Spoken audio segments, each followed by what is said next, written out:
Hi, I'm Dr. Neha Patel. I'm nutritionist. ચોમાસાની સિઝનમાં bacteria અને ફંગલનું પ્રમાણ ખૂબ વધી જાય છે કારણ કે વાતાવરણ ભેજવાળું હોય છે. આના કારણે નખમાં ઘણી બધી સમસ્યાઓ ઊભી થાય છે. આજે નખની સમસ્યાઓ અને એના નિવારણના રિલેટેડ વાત કરીશું. નખની અંદર સૌથી વધુ અત્યારે જો પ્રોબ્લેમ જોવા મળે છે તો તૂટી જાય છે, બટકાઈ જવા, અને એનામાં ઘણી વખત આપણને ડીકલરાઇઝેશન પણ જોવા મળે છે, જેમ કે પીળા થઈ જવા કે થોડાક બ્લુઇશ થઈ જવા. એના સિવાય નખમાં ઘણી વખત ફંગલ ઇન્ફેક્શન થાય છે, ઘણી વખત નખના ખૂણાઓમાં પણ ઇન્ફેક્શન થાય છે કારણ કે એમાં મેલ ભરાવી લે છે અને વાતાવરણ ભેજવાળું હોય છે. તો એ જે ફંગલ ઇન્ફેક્શન અંદર થાય છે અને એનાથી નખ સડી પણ જાય છે. સો આ બધા પ્રોબ્લેમ્સનું સોલ્યુશન માટે આપણે એને થોડી સાર સંભાળ લેવી જોઈએ.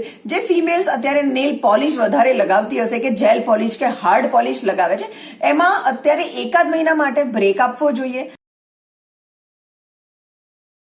નખને ખુલ્લા રાખવા જોઈએ વિધાઉટ એની કેમિકલ પોલિશિસ, અને એમાં તમે રાત્રે હુંફાળા પાણીમાં લીંબુનો રસ ઉમેરીને એને ક્લીન કરી શકો છો અને એના પછી હળવું તેલની માલિશ પણ કરીને સૂઈ શકો છો, જેના લીધે એક નવી સેલ જનરેશન મળશે નખની આજુબાજુ. એના સિવાય હવે ખોરાકમાં શું ધ્યાન રાખવું જેથી નખમાં તાકાત વધે. સો નંબર 1 પર વાત કરીએ તો કેલ્શિયમથી નખની મજબૂતી વધે છે.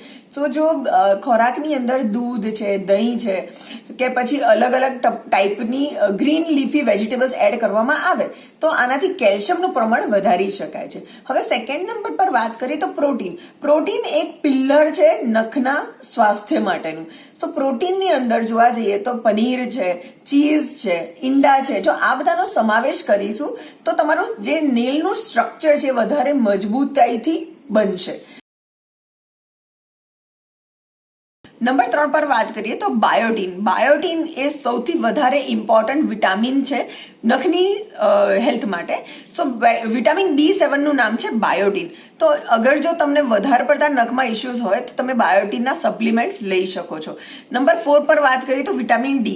હવે આજકાલ જો ભેજવાળા વાતાવરણમાં આપણને સૂર્યપ્રકાશ પ્રોપર મળતો નથી તો એના માટે વિટામિન D ના સપ્લિમેન્ટનું સેવન કરી શકો છો. અધરવાઇઝ જો સૂર્યપ્રકાશ આવે તો સવારનો કુમળો તડકો પણ તમારા નખની સ્વાસ્થ્ય બનાવવામાં મદદ કરી શકે છે.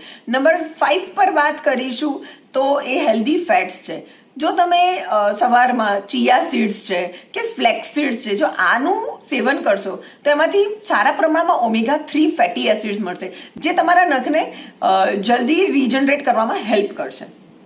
આ સિવાય વાત કરીએ તો ફોલેટ પણ એક અગત્યનું વિટામિન છે જે તમારા નખ માટે ખૂબ અગત્યનું છે.